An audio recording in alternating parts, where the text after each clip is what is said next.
Hey, deserving listeners, it's just me today. I thought I would respond to a bunch of emails from you about dependent personality disorder. I recently did a deep dive on dependent personality disorder, only available to patrons, and a lot of you listened to that and had some questions about it. You want me to see if maybe your dad has dependent personality disorder, that sort of thing. So I thought I would get into it.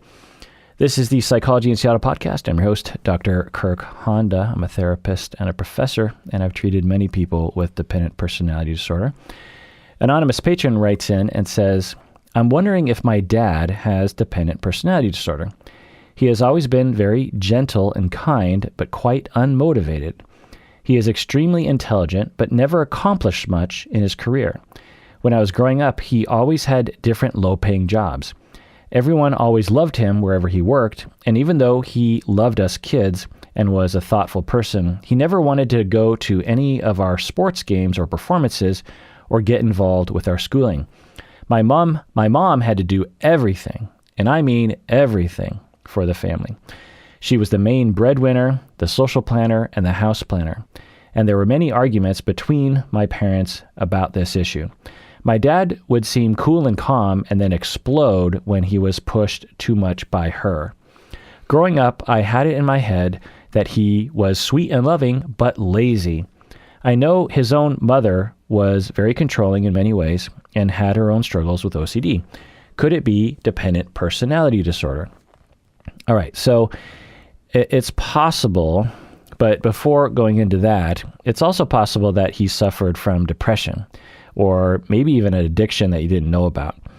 But certainly some people can be depressed or even socially anxious, and that can cause them to, so just to review some of the things that you said about him. You say he's gentle, loving, sweet, you felt loved by him, but he seemed unmotivated and lazy and never accomplished much.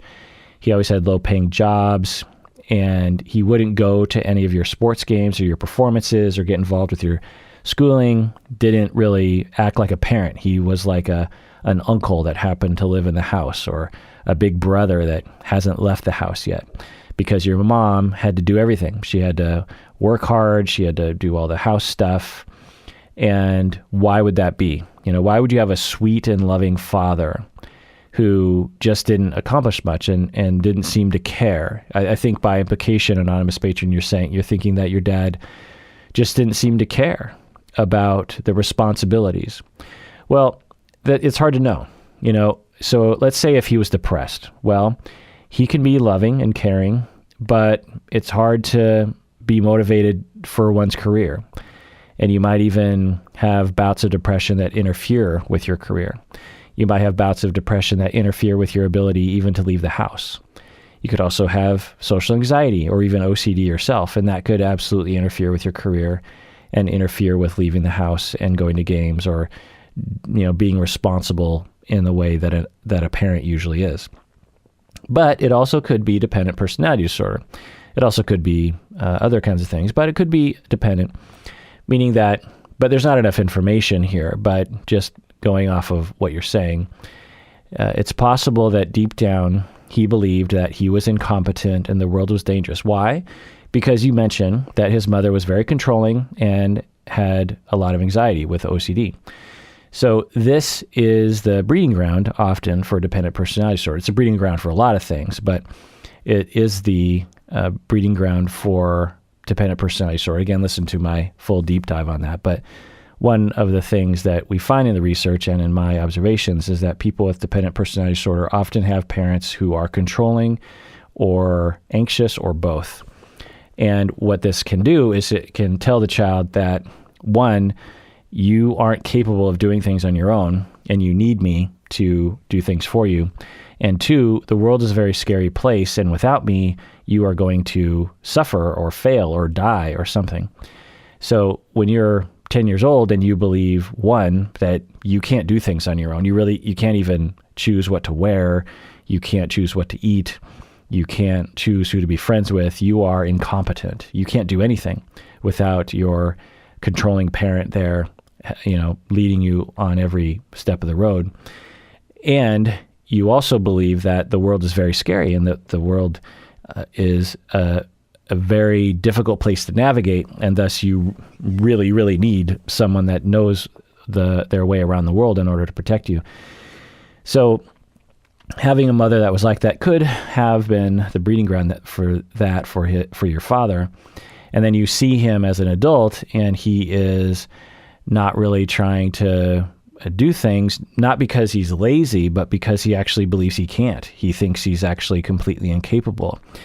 And he might not. And the thing about a personality disorder is that they don't have insight usually, meaning that they don't have insight into their disorder, meaning that, you know, they don't understand that their perspective of themselves is excessive or distorted.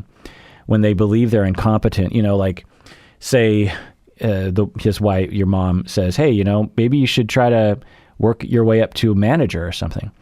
And in his head, he immediately thinks, that's not possible. I'm going to screw it up. Dependent people usually have that schema, and they'll just be like, yeah, no, I don't think you understand. But he might not fight back verbally like that because he's too shy or too ashamed or something. And instead, what he'll say is, why are you always on my back? Or I don't think I'll get the manager job. Or he'll just ignore the question altogether. So because people with dependent personality disorder often have a lot of shame. And there's also passive aggressiveness, which could also be possible, where as a child, because you were beaten down by a controlling, anxious parent, you have a lot of unexpressed anger, and you express it in these hidden ways, particularly towards people close to you. And as your mom was pressuring him to step up to the plate, he might actually say, okay, fine, and then passive aggressively will sabotage himself or others so that he doesn't actually have to rise to the occasion. And again, it's not because he was a jerk face, it's because he just believes he can't do things on his own. He might have married a woman who is very responsible because he fits well with that sort of person. And your mom might have married someone who is very irresponsible because she fits very well with that sort of person. All right, let's go on to another email. But first, actually, let me tell you that the rest of this episode is just for patrons of the podcast. So if you want to listen to this, you have to be a patron of the podcast. This is, I guess, kind of a follow-up to the deep dive on dependent personality disorder, which if you want to become a patron, listen to that, then you can listen to that, and then you can listen to this episode where I go through different cases that people are presenting. It looks like there's about 5 or 6 others that I will be evaluating. All right, so become a patron of the podcast, and you get to hear this whole episode, and do so now if you want. It's really the best way we know that you like what we're doing, and know that a portion of your pledge goes towards various charities that we support, including our own scholarships that we're giving out and our own art grants that we're giving out. We give various different money to the Trevor Pod Project, Camp 10 Trees, to the Environmental Defense Fund, to I can't list, I don't know them all off the top of my head, but various different charities. All right, become a patron, do it.